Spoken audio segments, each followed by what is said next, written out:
여러분 안녕하세요. 오늘은 10단원 환경 문제와 지속 가능한 환경에 대하여 공부를 시작하겠습니다. 교과서는 184쪽이고 배움 공책은 37쪽입니다. 책을 펴고 준비해 주시기 바랍니다. 자, 책의 생각 열기가 영화 인터스텔라로 시작하네요. 우리도 이 영화의 시작 장면 잠깐 보고 가겠습니다. Nelson's torching his whole crop. Light? They're saying it's the last harvest for okra. 광범위한 병충해로 이제 재배할 거리가 거의 남아있지 않은 지구. 사막화되어 가고 있는 이 절망적인 세상을 이어가게 될 새로운 세대들이 걱정해야 할 일은 The world needs farmers. 어떻게 해야 굶지 않고 살아남을 수 있는가입니다. Tom will do just fine. You're the one who doesn't belong. 그러나 과거 도전적이었던 파일럿이자 엔지니어였던 쿠퍼는 지금껏 쌓아왔던 인류의 지식과 문명들이 다 부질없다 믿고 있는 사람들의 모습을 보는 것을 여전히 견디기 힘들어하고 있죠. It's like we've forgotten who we are, Tom.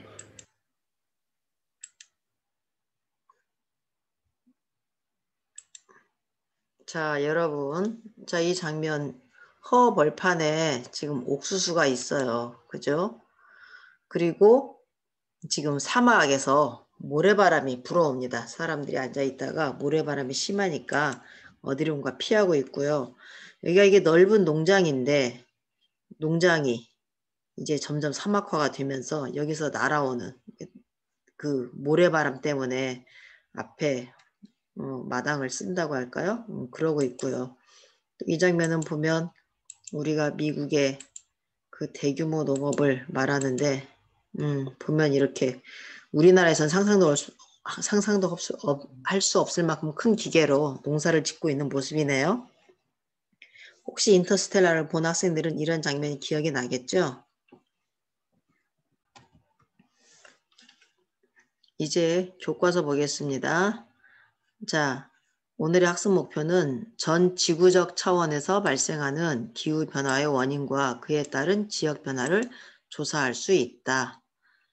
자, 인터스텔라로 잠깐 봤고요. 여기에서 문제가 나왔습니다. 영화에서 왜 병충해가 발생하고 먼지 폭풍이 일고 있는가? 공통적인 이유는?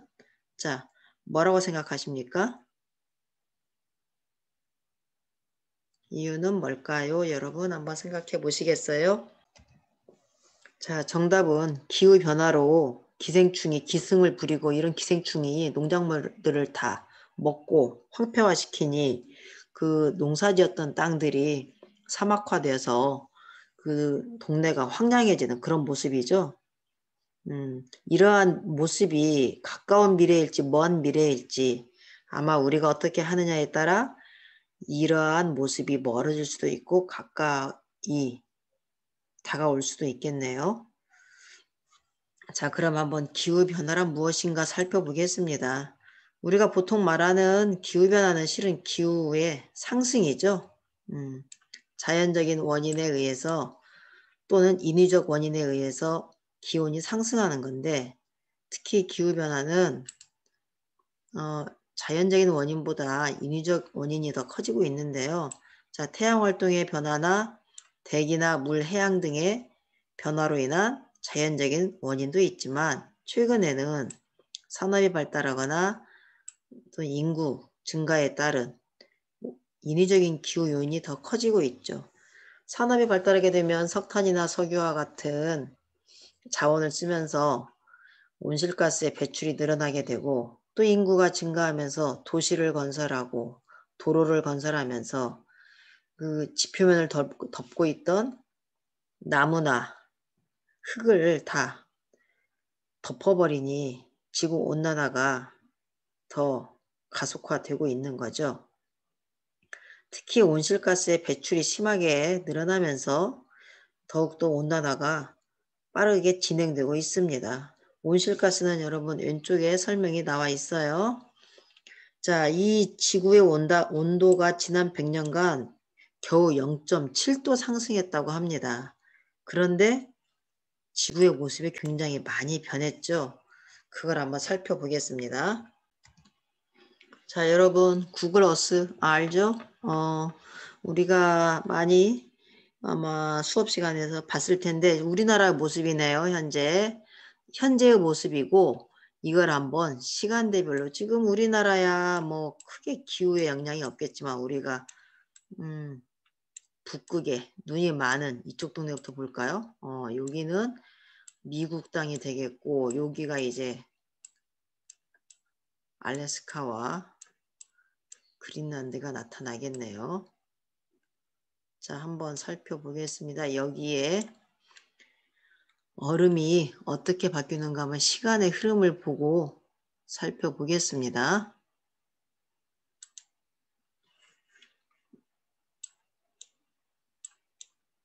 자, 여러분의 이 자가 보이나 모르겠네요. 2020년이고요. 자, 과거로 돌려볼게요. 1930년입니다. 지금보다 약 90년 전인가요? 1930년에 이 빙하가 덮인 모습을 한번 볼까요? 30년 12월. 자, 시간이 흐르면서 어떻게 되는지 한번 지켜보세요. 어떻게 변하고 있나요, 여러분? 변화가 느껴지나요? 변화가 느껴지나요, 여러분? 점점 이 하얀색 빙하가 좁아지고 있죠. 빙하가 녹고 있다는 뜻이죠. 여기 덮였던 지역이 전부 다 땅이 드러나고 있습니다. 우리가 금방 교과서에서 100년 동안 0.7도 상승했다고 했는데 이렇게 빙하가 다 줄어들고 있고요. 다른 지역 한번 볼까요? 우리가 이제 저쪽 태평양 오히려 이로 인해서 태평양 지역은 또 어떻게 변했는가 한번 보겠습니다. 여기 멜라네시아, 마이크로네시아에서 태평양에 많은 섬들이 있는 동네가 있죠. 여기 이렇게 섬들이 보이네요. 자, 이 지역의 섬들이 보아하니까 정말 아주 조그만하게 마샬군도 이렇게 작은 섬들이 보이는데 여기를 한번 볼까요? 자, 이걸 과거로 돌려보겠습니다. 섬이 좀 더 커지는지 한번 봅시다. 더 선명해지고 늘어나야 되겠죠. 보입니까, 여러분? 훨씬 더 바닷속에서 보이는 육지 부분이 늘어나고 있죠. 그죠? 이제 79년인데도 이렇게 많이 달라졌네요. 자, 뭘 의미합니까? 이렇게 드러나는 섬의 면적이 넓었는데 79년이야, 겨우. 그런데 지금 몇십 년 만이야? 30년, 40년 만에 이렇게 사라졌습니다. 해수면이 상승해서 섬들이 사라지고 있다란 뜻이죠. 지구온난화로 인해서 어떤 지역은 빙하가 녹으니까 해수면이 상승해서 사라지는 섬이 있는가 하면 어떤 지역은 그로 인해서 육지가 드러나고 있고요. 우리가 알고 있는 사하라 사막 한번 볼까요? 또 사하라 사막은 어떻게 변하고 있을까요? 자, 세계 최대의 사하라 사막과 그 주변에 여기 아라비아 사막 한번 살펴보겠습니다. 자, 2016년 모습이고 여기 사막은 어떻게 변했을 것 같아요? 여러분 사막화가 계속 진행이 되고 있다고 하니 여기 이쪽 초록색 부분은 내 말 그대로 초원이나 밀림이 있어야 하는 지역입니다. 그런데 이 지역이 지금 사막과 경계가 이렇게 이만큼 되어 있죠. 한번 봅시다. 여기 여러분 하나 특정 지역 한번 이 P 써있는 이 지역을 한번 눈여겨볼까요? 자, 어떻게 변하는가 봅시다. 어떻게 변하고 있나요? 초록색이 더 선명해지고 있죠? 네. 과거에 여기가 다 초원이 있거나 밀림이 있었다는 뜻입니다. 그런데 이런 지역들이 100년도 안 됐는데 어떻게 됐어요? 자, 이 주변까지 사막이 점점점 넓어지고 있습니다. 어떻게 지구가 변했는가 확실하게 실감 나겠죠? 자, 여러분 배움 공책으로 가서 살펴보겠습니다. 배움 공책은 37쪽입니다. 자, 기후변화와 영향. 기후변화란 자연적인 원인과 인위적 원인에 의해서 기후가 점차 변화하는 것으로, 자, 자연적인 원인은 태양 활동의 변화, 흑점이 드러난다거나 줄어든다거나 또는 대기나 물, 해양 등의 상호작용에 의해서 기후가 변화하는 것이고, 인위적 원인은 이산화탄소를 비롯한 온실가스의 배출량이 늘어나면서 지구가 온난화된다던가 무분별한 열대림 벌목이나 이러한 것들로 인해서 결국은 우리가 우려하는 건 기온이 상승한다는 거죠. 자, 그로 인한 영향. 앞에서 봤지만 빙하나 만년설이 감소하고 있고요. 해수면이 상승하면서 그 해안가 저지대는 침수가 늘어나고 있고, 또 가뭄이나 홍수, 폭설, 태풍 등 자연재해나 이상기후도 더 자주 일어나고 있습니다. 우리나라도 예전에 비해서 지금 날씨가 요즘 어때요? 엊그제는 되게 따뜻했어요. 여러분 시험 볼 때는 봄처럼. 그리고 또 어제는 춥고 날씨가 오락가락하죠. 자, 우리가 날씨를 종잡을 수가 없을 정도입니다. 그 다음에 이로 인한 지역별로 기후변화를 보면 한대 기후지역은 그러니까 추운 동네죠. 해수면이 상승하면서 해안이 침식하고 그 다음에 기온이 올라가면서 바다가 늦게 얼면서 그로 인해서 생태계가 변화하고 있고, 순록의 이동시기가 달라지면서 식량 자원 확보도 어려워집니다. 반면에 열대 기후 지역은 또한 해수면이 상승하면서 저지대가 침수되고 염해로 인한 농업 생산량 감소까지 일어나고 있습니다. 자, 우리 책에 보면 자, 서울의 계절 시작 종료일과 계절의 길이 변화를 보면 1920년대, 40년대, 2040년대 한번 볼까요? 2090년대 너무 까마득하니까 이 새 20년대하고 2040년대 한번 보겠습니다. 1940년대랑 비교해 볼까? 둘이 100년 차이네요. 봄은 시간이 흐르면서 76일 하루 줄었네요. 여름은 126에서 135니까 며칠이 늘었나요? 9일이 늘었네요. 그리고 겨울은 또 며칠이 줄었어요? 얼마지? 18일이야? 18일이 줄었네. 그죠? 우리가 봄과 가을이 사라지고 이제 우리나라도 온대기후가 아니라 더운 동네처럼 건기와 우기가 나타난다. 그런 우스갯소리를 하는데 그게 정말 이 예측으로 보면 사실로 다가오고 있습니다. 굉장히 불안한 미래죠. 자, 이런 기후변화를 우리가 그대로 수용할 수도 없는 거고 이런 것들을 바꾸기 위한 우리의 노력이 있습니다. 어떻게 해야 되겠어요? 우리 사회 및 경제 전반에 심각한 영향을 미치기 때문에 또한 어느 한 나라가 열심히 한다고 되는 것이 아니기 때문에 같이 협력해서 해결해야 되겠죠. 그래서 지속 가능한 환경을 만들기 위한 노력이 필요하다. 우리 인류가 10년, 20년, 100년, 200년이 아니라 오래오래 살 수 있는 그런 환경을 만들기 위해서 국가적으로 노력을 해야 된다. 그래서 이런 국제적인 노력이 필요하다. 자, 이와 관련돼서 유기의 북극곰 동영상 하나 보면서 여기는 자, 한번 살펴보겠습니다.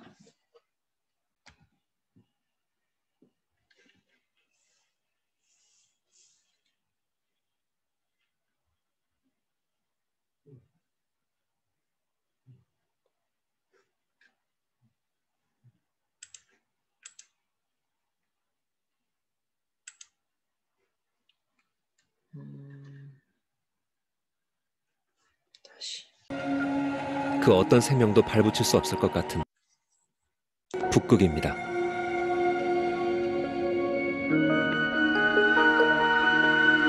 새하얀 겨울왕국의 제왕, 북극곰.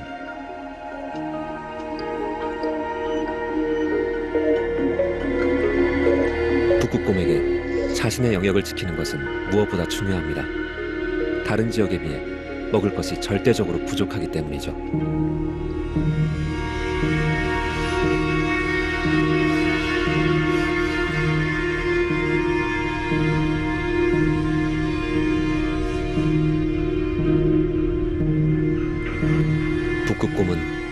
점점 더 힘들어지고 있습니다.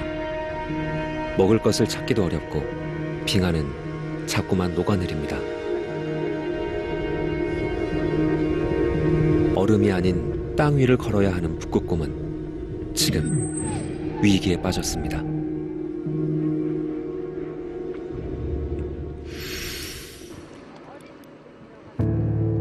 얼음과 북극곰은 뗄래야 뗄 수 없는 관계입니다.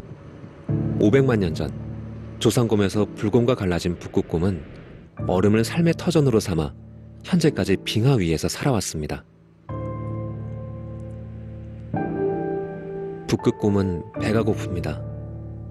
보이는 건 마른 풀뿌리뿐. 새끼를 낳을 어미가 아니면 북극곰은 겨울잠을 자지 않습니다. 영하 40도를 밑도는 땅에서 600kg의 거구를 유지하려면 하루에 최소 16,000kcal는 먹어줘야 합니다. 사람의 하루 권장 섭취량보다 7배나 많은 양이죠. 한나절을 돌아다녀도 먹을 것은 보이지 않습니다. 급기야 사람들이 사는 마을까지 기웃거리는데요. 이 마을은 북극곰의 잦은 출몰로 마을 외곽에 개들을 풀어놓았지만 북극곰을 막기엔 역부족이죠.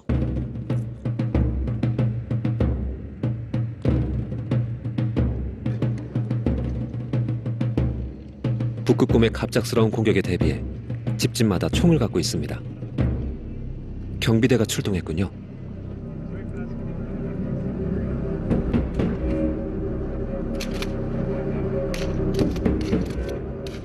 마을 경비대원이 공포탄을 쏘면서 북극곰을 쫓아내는 건 하루 일과가 되어버렸습니다. It's just an electric fence. You can see the sign there. It says electric fence. Yeah. If they touch this, Yeah. they get electrocuted. Okay, it's 15,000 volts. All right, so you're grounded. Oh. On here, stand on.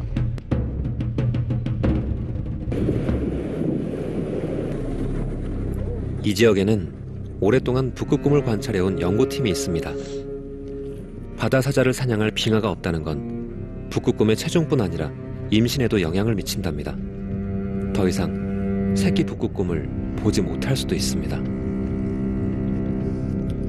빙하가 줄어들자 알래스카 본토로 넘어와 여름을 보내는 북극곰의 수가 늘어나고 있습니다.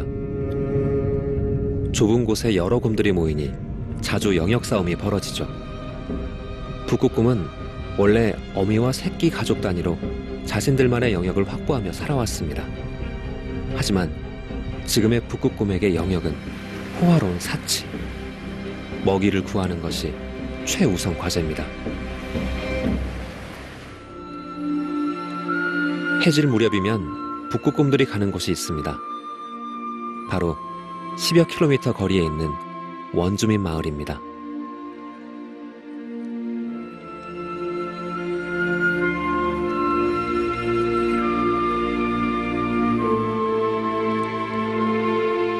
낮에 머물고 있는 곳에는 먹을 것이 거의 없기 때문에 저녁마다 허기진 배를 채우러 인간의 마을을 찾습니다. 과연 오늘은 먹을 것을 구할 수 있을까요? 칵토빅 지역의 주민들은 매년 고래 사냥을 합니다. 원주민들은 그들이 필요한 부위를 제외한 나머지는 마을 인근에 내다버립니다. 거대한 음식 쓰레기장. 오늘도 이곳 원주민들이 음식 쓰레기를 버리러 나왔습니다. 쌓여있는 음식 쓰레기 냄새는 배고픈 북극곰을 유혹합니다. 오늘은 어미와 새끼곰이 첫 번째 손님이군요.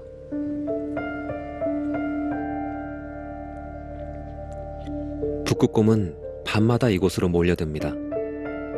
겨울왕국의 사냥꾼이 인간의 쓰레기통을 뒤지는 거지가 되어버렸습니다.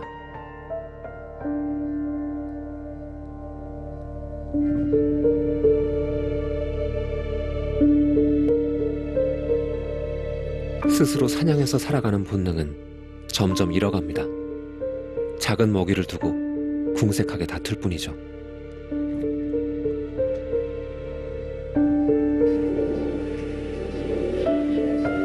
if the sea ice were to shrink and we see polar bear populations changing, we see the health of individuals changing. A shrinking sea ice, it means they're displaced from where they can hunt seals. They need that surface of the sea ice for hunting seals.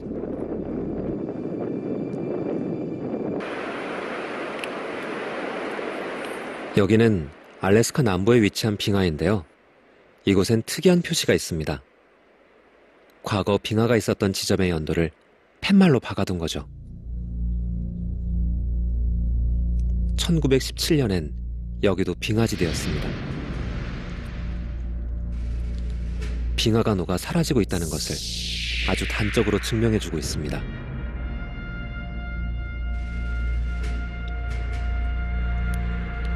해가 갈수록 빙하가 녹는 속도도 빨라지고 있습니다. 지난 10년간 녹은 알래스카 빙하의 양이 그 이전 50년 동안 녹은 양과 맞먹습니다. 이렇게 녹고 있는 알래스카 빙하는 매년 해수면을 0.2mm씩 높이고 있죠. 해수면의 상승은 곧 지구 전 지역의 가뭄과 폭우, 전례 없는 무더위와 혹한 등 기상이변의 원인이 되기도 합니다.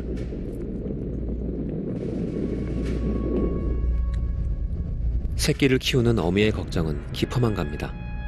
과연 이 새끼들의 배를 채워줄 먹이는 어디에서 구할 수 있을까요? 북극곰은 어디에서 살 수 있을까요? And there are multiple drivers, all the way from loss of sea ice to hunting of polar bears to contaminants. By far, loss of sea ice is the number one driver.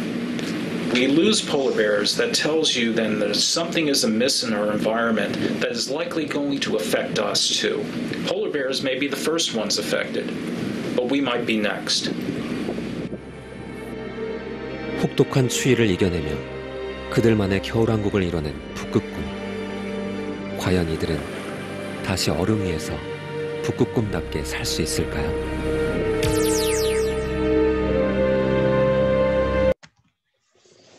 자, 여러분 동영상 잘 봤죠? 이어서 교과서 스스로 탐구 한번 살펴보겠습니다.